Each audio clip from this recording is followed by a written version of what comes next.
संस्थापकाय च धर्मस्य सर्वधर्म स्वरूपिणे अवतार वरिष्ठाय रामकृष्णाय ते नमः। শ্রী শ্রী রামকৃষ্ণ কথামৃত দ্বিতীয় খণ্ড। তব কথামৃতম তপ্ত জীবনম কবিভিড়িতম কলমশাপহম শ্রবণমঙ্গলম শ্রীমদাততম ভুবি গৃণন্তি ये পুরিদা জানা।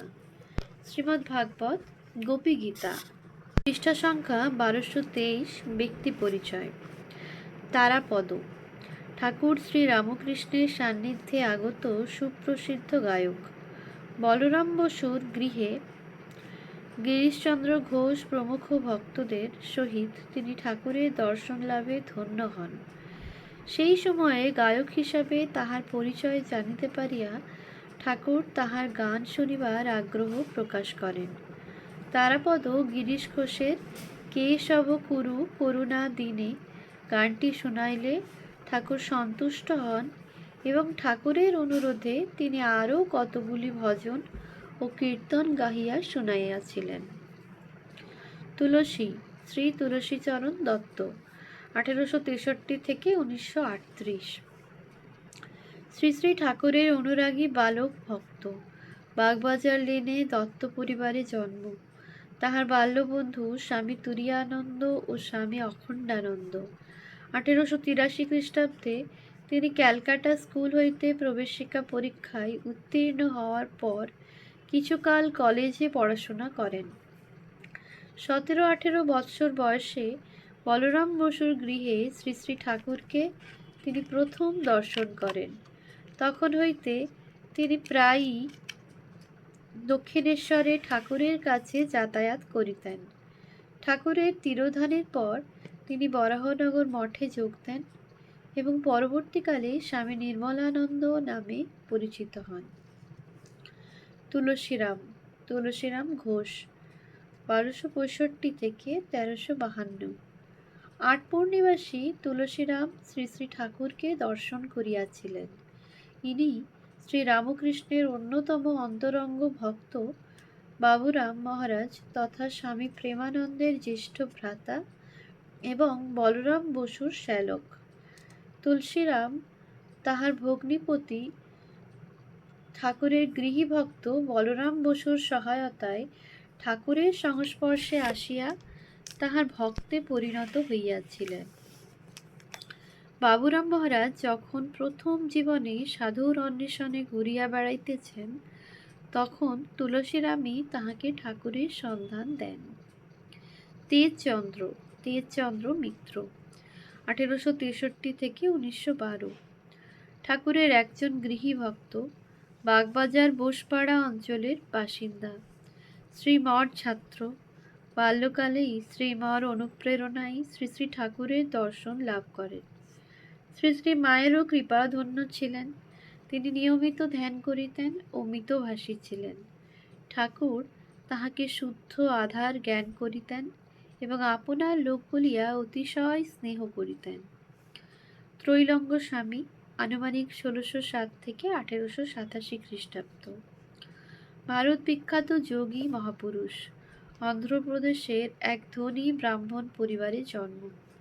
পূর্ব নাম শিবরাম রাও। তাহার সুদীর্ঘ জীবনের অধিকাংশ সময় তিনি কাশীতে অতিবাহিত করেন। লোকে তাহাকে শিবাবতার বলিত। তিনি অলৌকিক শক্তির অধিকারী ছিলেন।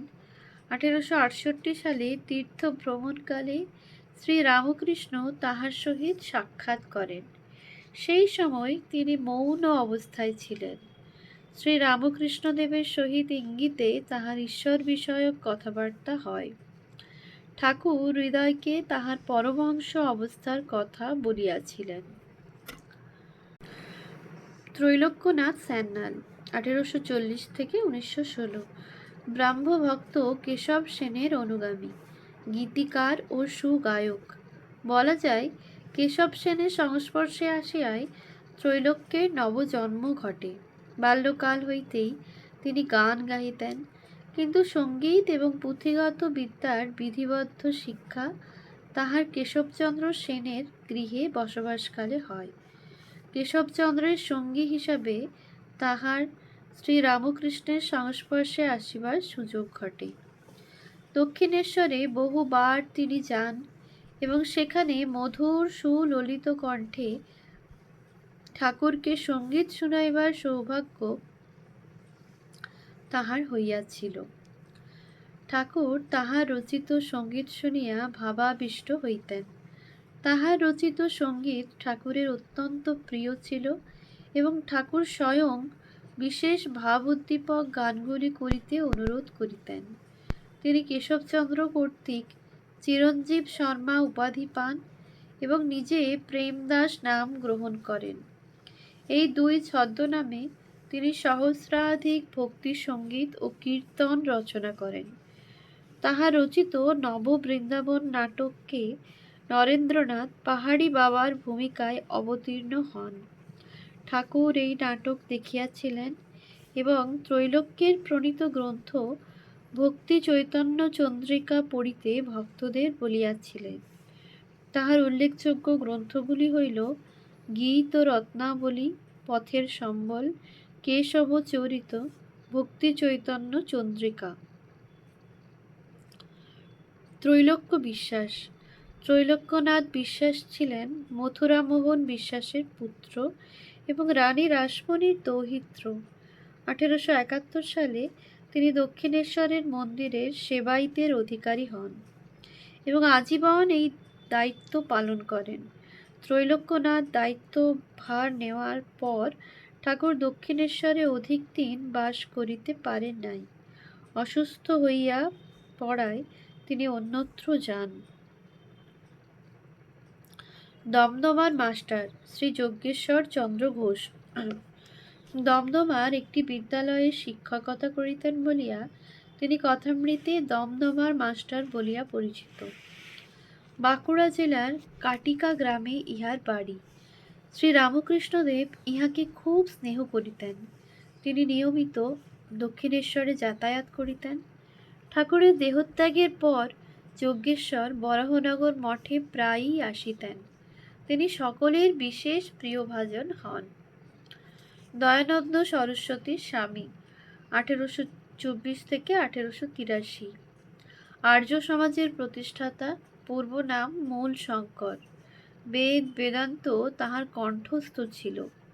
সংস্কৃত ভাষায় অসামান্য ব্যুৎপত্তি ছিল। দয়ানন্দের মতে মূল হিন্দু ধর্ম বেদের উপর প্রতিষ্ঠিত এবং মূর্তি পূজা বেদ বিরোধী কার্য। তিনি ব্রাহ্মণ, খ্রিস্টান, মুসলমান সকল ধর্মের লোকের সহিত বিচার করিতেন। কাশীতে এক শাস্ত্রীয় সম্মেলনে বিচার সভায় জয়লাভের পর তাহার খ্যাতি সর্বত্র ছড়াইয়া পড়ে। শ্রী রামকৃষ্ণ উত্তর কলকাতার সিথিতে নৈনানের সিথির ঠাকুরদের প্রমোদ কাননে ভক্ত কাপ্তেন বিশ্বনাথ উপাধ্যায়কে সঙ্গে লইয়া তাহাকে দর্শন করিতে যান। দয়ানন্দ 1875 খ্রিস্টাব্দে বোম্বাই শহরে প্রথম আর্য সমাজ প্রতিষ্ঠা করেন। দেহত্যাগের পূর্বে তিনি প্রায় 100টি আর্য সমাজ আশ্রম প্রতিষ্ঠা করিয়া যান পাঞ্জাব, উত্তরপ্রদেশ, রাজপুতানা ও বোম্বাই ইত্যাদি স্থানে। তিনি জাতিভেদ প্রথা মানিতেন না। স্ত্রী পুরুষের সমান অধিকার, নারী শিক্ষার প্রয়োজনীয়তা সর্বদা স্বীকার করিতেন। তাহার বিখ্যাত গ্রন্থ সত্যার্থ প্রকাশ। দারোয়ান। যদু মল্লিকের বাগানের দারোয়ান শ্রী শ্রী ঠাকুরের ভক্ত। শ্রী শ্রী ঠাকুরের সমাধিস্থ অবস্থায় হাত পাখা লইয়া বাতাস করিয়াছিলেন। শ্রী শ্রী ঠাকুরকে মাঝে মাঝে নিমন্ত্রণ করিয়া সেবা করাইতেন। দীন মুখুজ্জে। দীননাথ মুখার্জি উত্তর কলিকাতার বাগবাজার নিবাসী ভক্তি মার্গের গৃহী সাধক। দীননাথের ঈশ্বর ভক্তির কথা জানিতে পারিয়া ঠাকুর স্বেচ্ছায় একদা মথুরামোহন বিশ্বাসের সহিত দীননাথের গৃহে উপস্থিত হন। কিন্তু সেদিন দীননাথের গৃহে উপনয়ন উপলক্ষে সকলে অত্যন্ত ব্যস্ত থাকায় ঠাকুর কাহাকেও আর ব্যতিব্যস্ত না করিয়া ফিরিয়া আসেন। দীননাথ খাজাঞ্চি, দক্ষিণেশ্বর মন্দিরের খাজাঞ্চি কোষাধ্যক্ষ, ইনি কয়েকবার ঠাকুরের সমাধিস্থ অবস্থা প্রত্যক্ষ করেন। দুকড়ি ডাক্তার শ্যামপুকুরে শ্রী শ্রী ঠাকুরকে গলরোগের সময় দেখিতে আসিয়াছিলেন। রাজেন্দ্রনাথ মিত্রের বাড়িতে সমাধিস্থ ঠাকুরের চোখে অঙ্গুলি দিয়া তিনি ঠাকুরের সমাধি পরীক্ষা করিয়াছিলেন। দুর্গাচরণ ডাক্তার দক্ষিণেশ্বর হইতে ঠাকুর ভক্তদের সাথে কলিকাতায় এই ডাক্তারকে দেখাইতে আসিয়াছিলেন। যদিও তিনি অতিমাত্রায় মদ্যপান করিতেন, তথাপি তাহার চিকিৎসার ব্যাপারে খুব হুঁশ থাকিত, ইহা শ্রী শ্রী ঠাকুর উল্লেখ করিয়াছেন। দেবেন্দ্র চন্দ্র ঘোষ শ্যামপুকুর নিবাসী দেবেন্দ্র ঠাকুরের একজন অনুরাগী ভক্ত।